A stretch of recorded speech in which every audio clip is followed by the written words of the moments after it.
دنیا کا ظالم و وحشی ترین انسان ہلاکو خان اپنے گھوڑے پر شان سے بیٹھا ہوا تھا۔ چاروں طرف تاتاری افواج کی صفیں کھڑی تھی۔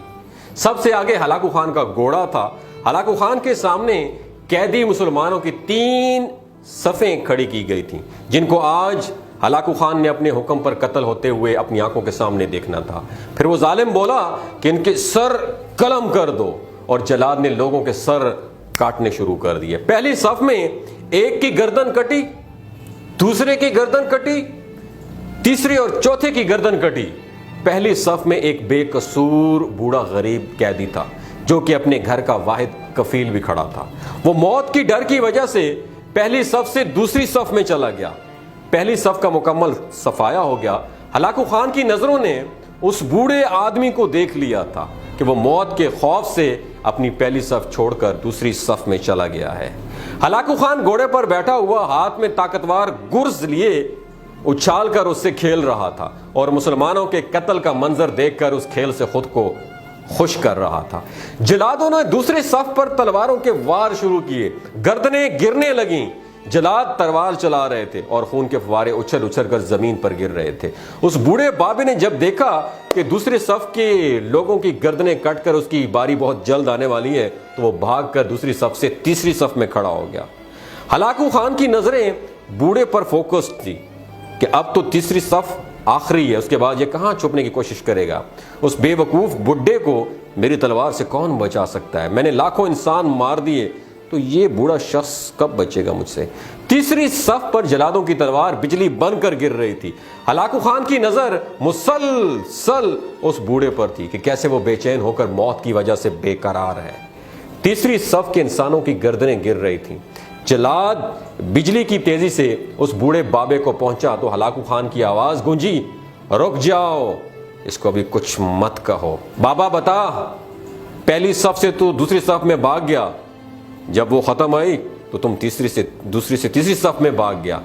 بابا بتا، پیچھے کوئی اور صف بھی نہیں ہے، اب تو بھاگ کے کہاں جائے گا؟ اب تجھے مجھ سے کون بچائے گا؟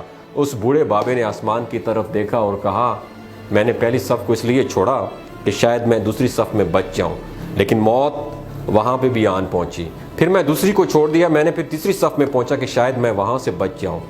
ہلاکو خان نے گرز کو ہاتھ میں اچھالتے ہوئے کہا کہ بابا جی کیسی خیام خیالی ہے، یہ کیسی بہکی باتیں کر رہے ہو؟ بھلا تمہیں میری تلوار سے کون بچا سکتا ہے؟ بوڑھے مسلمان نے زمین و آسمان کی ہر چیز کے مالک اپنے رب سے بے انتہا یقین کے ساتھ کہا کہ وہ اوپر والی ذات اگر چاہے تو کچھ بھی ہو سکتا ہے، اگر وہ چاہے تو مجھے تجھ سے بچا سکتا ہے۔ مجھ سے کیسے بچا سکتا ہے؟ ہلاکو خان نے تکبر میں آ کر دونوں بازو کھول کر سینہ پھیلا کر کہا کہ اس کے ہاتھ سے، یہی کہنا تھا کہ اس کے ہاتھ سے گرز، وہ جو ہاتھ میں ہوتا ہے، نیچے گر پڑا۔ ہلاکو خان، یاد رکھیے، چابک دست، ہوشیار، جنگجو اور چالاک انسان تھا۔ ہلاکو خان گھوڑے کے اوپر بیٹھے بیٹھے گرے ہوئے گرز کو اٹھانے کے لیے خود کو جھکایا کہ زمین سے گرنے سے پہلے وہ اسے ہوا میں ہی پکڑ لے۔ اسی کوشش میں ہلاکو خان کا ایک پاؤں رکاب سے نکلا اور اپنے گھوڑے سے نیچے آ گیا، جبکہ دوسرا پاؤں رکاب میں ہی پھنس کر رہ گیا۔ ہلاکو خان کا گھوڑا اتنا ڈر گیا کہ بھاگ نکلا وہاں سے۔ ہلاکو خان نے خود کو بچانے کی بہت کوشش کی، لشکر بھی حرکت میں آ گیا، لیکن گھوڑا اتنا طاقتور تھا کہ کسی کے قابو میں نہ آیا۔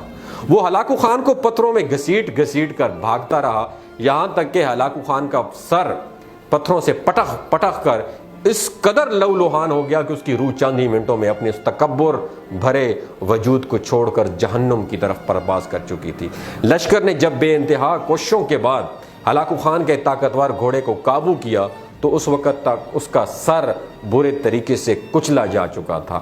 ہلاکو خان کا لشکر اس بوڑھے بزرگ سے اتنا خوف زدہ ہو گیا کہ لشکر نے اسے جان بوجھ کر نظر انداز کر دیا، اور وہ بابا بڑے آرام و سکون سے پیدل اپنے گھر کی طرف چل دیا۔ دوستو، یہ